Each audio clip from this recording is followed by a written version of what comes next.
the timeless past.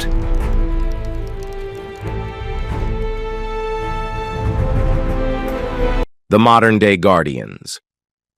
Before we untangle the myth, let's meet the birds holding up the legend today. Visit the tower and you'll see them against the backdrop of the White Tower and Traitor's Gate. There are officially 7 ravens holding court, the required 6 plus 1 spare. And they aren't just visitors, they are arguably the most famous and pampered birds in the world. They have names, personalities, and a pecking order as complex as any royal court. As of 2025, the flock includes Harris, Jubilee, Poppy, Edgar, Georgie, and Chaos, along with younger additions like Henry and Poe, who were part of a successful breeding program to secure the line of succession. Their lives are managed by a figure as iconic as the birds themselves, the Raven Master. The current Raven Master, Yeoman Warder Michael Barney Chandler, is only the 6th person to officially hold the title, which was formally created in the latter half of the 20th century. His day starts early, preparing a specific and grisly breakfast for his charges. Raw meat, mice, rats, and chicks, with an occasional treat of biscuits soaked in blood. This diet isn't just for show. It's a key part of keeping these wild birds happy and encouraging them to stay. After their meal, they roam the tower grounds freely, strutting across lawns and perching on cannons. They are incredibly intelligent and mischievous, known for mimicking sounds and swiping things from unsuspecting tourists. But they can't fly too far. To prevent the prophecy from coming true, one of their wings is carefully trimmed. The Raven Master manages the feathers just enough to unbalance their flight, allowing for short hops, but preventing long-distance travel. It's a gentle insurance policy against national disaster. This system isn't foolproof, though. History is full of stories of ravens making a break for it. One raven named Moonin flew off to Greenwich and had to be returned 7 days later by a watchful citizen. Another, Grog, was last seen outside an East End pub and never came back. Some have even been sacked for bad behavior. Raven George was dismissed for the crime of eating television aerials. These birds are treated with a strange formality. While not literally enlisted, they are given a ceremonial status like the yeoman warders and can be discharged for failing to uphold their duties. This meticulous care is a piece of living theater, performed daily on one of the world's great historical stages. But the performance hides a surprisingly recent origin story. Deconstructing the legend, a Victorian invention?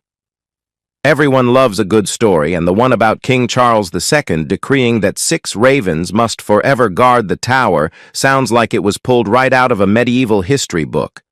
Tour guides, official websites, and history books have repeated it for years. But when historians went looking for the primary source, the actual royal decree, they found nothing. A complete, telling silence. The Tower of London's official historian, Dr. Jeff Parnell, scoured 1,000 years of records and found no mention of captive ravens being essential for the kingdom's survival. In fact, some records bluntly state that at certain times, there are none left, and yet the monarchy survived just fine. The conclusion, supported by researchers like author Boria Sachs, is that the legend is likely a Victorian flight of fantasy, a romantic invention of the 19th century. So if King Charles II didn't create the legend, who did? The answer seems to lie in the Victorian mindset.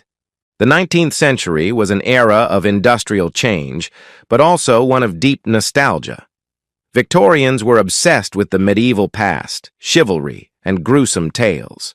The Tower of London became a top tourist destination, and its image as a place of dark secrets and tragedy was solidified by William Harrison Ainsworth's 1840 bestseller, The Tower of London. His novel described a flock of carrion crows and ravens circling the scaffold at the execution of Lady Jane Grey, cementing the link between the birds and death. Of course, this association wasn't new. Ravens are scavengers, and they were likely a common sight around the tower for centuries, especially when public executions were held nearby. But the idea of keeping them as official residents seems to be a Victorian innovation. The earliest known pictures of captive ravens at the tower date from 1883. By then, they had become a feature of the tourist experience, a bit of live theater to enhance the spooky atmosphere. It is easy to imagine a yeoman warder pointing to a raven and telling tourists the birds were waiting to peck out the eyes of the condemned. As London grew and became more polluted, wild ravens disappeared from the city. The last nesting pair was recorded in 1826. This disappearance might have created a sense of anxiety. With the wild ravens gone, was the kingdom vulnerable? This provided fertile ground for the legend to be formalized. One popular theory suggests the first captive ravens may have been a gift from the Earls of Dunraven, a family fascinated by their Celtic raven myths, who gave the birds as a sort of punning gift from the Raven Lord. The famous story about Charles II and his astronomer John Flamsteed can be reliably traced back any earlier than World War II, and seems to have been added later to give the tradition an air of ancient authority. It appears the Victorians took the natural presence of ravens, mixed it with spooky tourism, and invented a tradition that felt ancient.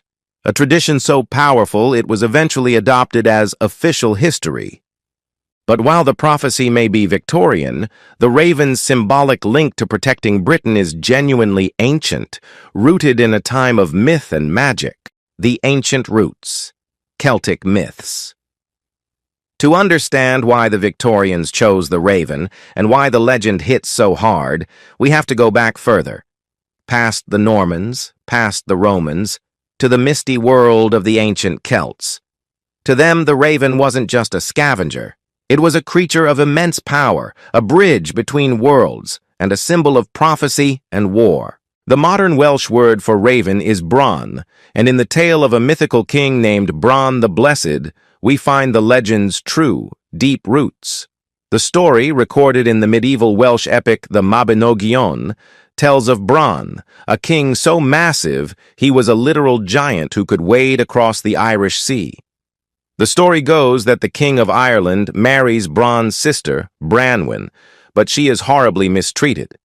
In her despair, she tames a starling and sends it across the sea with a message for help. Bron is enraged. He gathers the armies of Britain and crosses the sea to rescue her. A brutal war follows. The Welsh are victorious, but at a terrible cost. Only 7 of Bron's men survive, and Bron himself is mortally wounded by a poisoned spear. With his dying breath, he gives a final command that is the seed of the tower's legend. He tells his followers to cut off his head and carry it back to Britain. He promises them his head will not decay, but will continue to speak and offer them company. They are to bury it on the White Hill in London, facing France, where it will serve as a powerful talisman to protect the island from foreign invasion.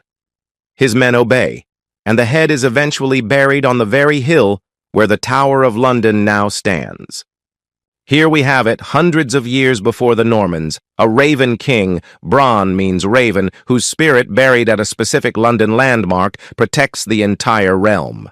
The parallels are too strong to be a coincidence. This reverence for the raven was everywhere in the Celtic world. In Irish myth, the goddess of war, the Morrigan, often took the form of a raven, shrieking over battlefields. This deep mythic association of the raven with kingship, protection, and prophecy is the true foundation upon which the modern legend was built. The birds at the tower today are living echoes of Bron, inheritors of the Morrigan's watchful gaze, royal paranoia, and historical context.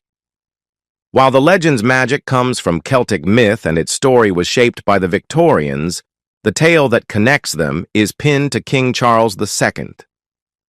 Even though modern historians doubt he ever made a formal decree, the fact that the legend revolves around his reign is telling. It points to a time in English history when a king would have been especially open to superstition and fear. Charles II came to power in 1660 in the Restoration.